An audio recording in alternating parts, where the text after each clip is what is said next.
तो हम लोगों का नेक्स्ट टॉपिक क्या है, that is Newlands law of octave. तो स्टूडेंट्स, जब डोबेराइनर का क्लासिफिकेशन ऑफ एलिमेंट्स जो था फेल हो गया, तो लगभग 35 ईयर्स बाद उसके न्यूलैंड्स ने अपना लॉ दिया और उन्होंने अपने लॉ में जो था स्टूडेंट्स म्यूजिकल टोन और केमिस्ट्री को क्या किया, रिलेट किया। क्योंकि स्टूडेंट्स जो न्यूलैंड थे ये म्यूजिकल लवर थे और इंसान जिस चीज़ से लव करता है ज़्यादातर उसकी टेंडेंसी होती है कि वो उन्हीं चीज़ों को क्या करता है, उन्हीं चीज़ों के बारे में बातें करता है और इन्हीं चीज़ों को क्या करता है, रिलेट करता है। तो न्यूलैंड जो थे स्टूडेंट्स ये म्यूजिकल लवर थे और इन्होंने म्यूजिकल टोन और केमिस्ट्री को रिलेट करके अपनी क्लासिफिकेशन करी एलिमेंट्स की। तो इन्होंने क्या बोला स्टूडेंट्स कि जिस तरीके से म्यूज़िक में 7 टोन प्रेजेंट होती हैं, जो हमारी क्या होती हैं, सा रे गा मा पा धा नी, और हर 7वीं टोन के बाद जो 8वीं टोन होती है स्टूडेंट्स, वो हमारी क्या होती है, रिपीटिशन होती है। सपोज करिए सा, अगर हम लोग सा पे हैं तो ये हमारा क्या है, 1 2 3 4 5 6 7 और 8th में फिर सा आ गया। तो स्टूडेंट्स इन्होंने क्या बोला कि जिस तरीके से हमारी जो म्यूजिकल टोन है, हर 7वीं टोन के बाद जो 8वीं टोन होती है वो हमारी पहली टोन की क्या हो जाती है, रिपीटिशन हो जाती है, जहाँ से हम लोग काउंटिंग को स्टार्ट कर रहे हैं। तो इसी तरीके से स्टूडेंट्स अगर हम लोग जो है एलिमेंट्स को जो है उनके increasing order of their atomic masses के बेसिस पे अरेंज करें, तो हमारा जो फर्स्ट एलिमेंट होगा स्टूडेंट्स वो हमारे 8th एलिमेंट के साथ क्या रखेगा, सिमिलर प्रॉपर्टीज़ को रखेगा। तो सपोज कर लीजिए स्टूडेंट्स हमारा हाइड्रोजन है और हाइड्रोजन के बाद जो हमारा फ्लोरीन होगा वो हाइड्रोजन के साथ सिमिलर प्रॉपर्टी को शो करेगा। इसी तरीके से क्लोरीन भी सिमिलर प्रॉपर्टी को शो करेगा। अगर हम लोग लिथियम से स्टार्ट करें स्टूडेंट्स, तो लिथियम से हम लोग काउंट करते हैं तो पहला, दूसरा, तीसरा, चौथा, 5वां, 6ठा, 7वां और 8वां। तो लिथियम और सोडियम क्या रखेंगे स्टूडेंट्स, सेम प्रॉपर्टी को रखेंगे। इसी तरीके से बेरिलियम, मैग्नीशियम, कैल्शियम भी क्या रखेंगे, सेम प्रॉपर्टीज़ को रखेंगे। तो यहाँ से स्टूडेंट्स हम लोग इसकी लैंग्वेज देख लेते हैं। तो when elements are arrange in the order of increasing atomic mass, अगर हम लोग स्टूडेंट्स जो है एलिमेंट को उनके increasing order of their atomic mass पे रखेंगे, then the property of the 8th element is the repetition of the property of first element.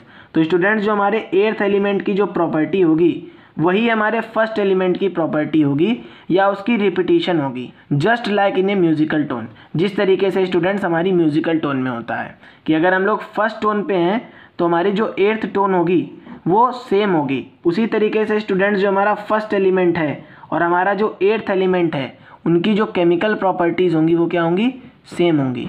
तो इसी को हम लोगों ने क्या बोला students, Newlands law of Octave बोला। स्टूडेंट्स जो न्यूलैंड्स का लॉ था वो बहुत ही ज़्यादा सक्सेसफुल लॉ माना गया और इनके लॉ के अब हम लोग मेरिट्स की बात करते हैं। तो merits of Newlands law of octave. तो पहली मेरिट क्या थी students, he was the one who arrange the elements in the order of increasing atomic mass and discovered atomic mass and properties are related to each other.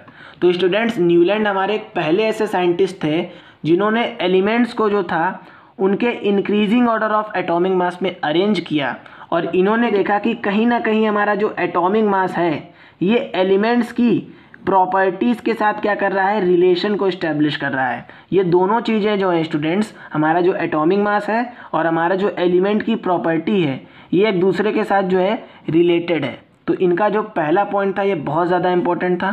Second outcome क्या था students, that is periodicity. तो he said after a regular interval of time the chemical properties of elements are similar to each other and repeat also. तो इन्होंने क्या बोला कि कहीं ना कहीं जो है after a regular interval of time, एक पर्टिकुलर इंटरवल ऑफ टाइम के बाद क्या हो रहा है कि जो हमारे एलिमेंट्स की जो केमिकल प्रॉपर्टीज़ हैं या तो वो एक दूसरे के साथ बिल्कुल सिमिलर नेचर रख रही हैं और वो एक दूसरे को रिपीट कर रही हैं, या उनमें जो है स्टूडेंट्स एक चेंज आ रहा है और वो जो चेंज है स्टूडेंट्स वो एक वे में इंक्रीज़ हो रहा है या एक वे में डिक्रीज़ हो रहा है। तो इसी को इन्होंने क्या बोल दिया, पीरियोडिसिटी बोल दिया। पीरियोडिसिटी मतलब क्या होता है स्टूडेंट्स कि एक पर्टिकुलर इंटरवल ऑफ टाइम के बाद क्या होने लगे कि हमारी कोई भी एलिमेंट की जो प्रॉपर्टी है वो रिपीट करने लगे, उसी को हम लोग क्या बोलते हैं, पीरियोडिसिटी बोलते हैं। और ये इनके लॉ का जो था, ये न्यूलैंड्स लॉ का जो था स्टूडेंट्स मेन आउटकम था।